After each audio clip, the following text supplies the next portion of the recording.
Bonjour et bienvenue dans votre rubrique Les infos phares de la semaine. Durant les premiers jours du mois de septembre, les quotidiens traitent de l'actualité politique dominée par la désignation du chef de l'opposition. La majorité vote Idi, l'opposition dit niet, la société civile démontre le pouvoir. Pourtant, le chef de l'État avait, lors d'un discours, proposé que celui arrivé deuxième à la présidentielle soit désigné, mais les autres rejettent cette proposition. Parlant des élections locales de mars 2021, le ministère de l'Intérieur, Aly Ngouille Ndiaye, prévoit un report si jamais des couacs sont identifiés sur l'audit du fichier et de l'évaluation du processus. Malgré l'existence du coronavirus, des voix s'élèvent sur la tenue ou non du Magal de Touba 2020, après que le comité d'organisation ait organisé son CRD à la gouvernance de Diourbel pour les préparatifs de l'événement religieux. Aly Ngouille Ndiaye a apporté une réponse face à cet événement qui, parmi d'autres, fait partie du calendrier le plus important chez les Mourides. En tout cas, le ministre de l'Intérieur dit s'en remettre à Serigne Mountakha. Je cite, ce n'est pas moi qui organise le Magal, Serigne Mountakha prendra les mesures qu'il faut. Autre chose qui a secoué la toile cette semaine, c'est la saison hivernale avec la lutte contre les inondations. Un scandale de 750 milliards englouti dans les eaux. Pourtant, certains journaux se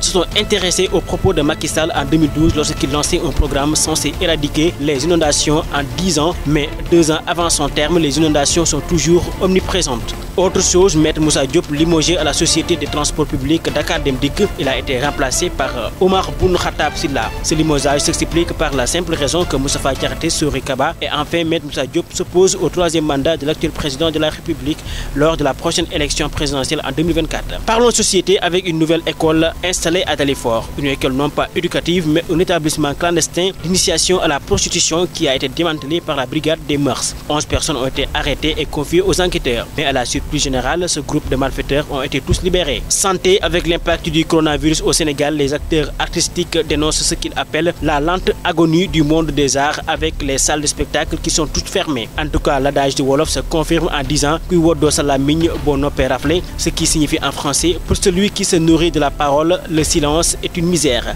La fermeture des lieux de spectacle a été prolongée jusqu'à novembre et ceci est incompréhensible pour les acteurs de la musique et pourtant le gouverneur leur avait accordé une aide globale de 3 milliards de francs CFA pour tout le secteur de la culture. Mais la situation est tellement dure que même les instrumentistes commencent à vendre leurs instruments. Le collectif en appelle donc au chef de l'État en tant que premier protecteur des arts et des lettres. C'en est tout de votre rubrique Les infos phares de la semaine. Rendez-vous la semaine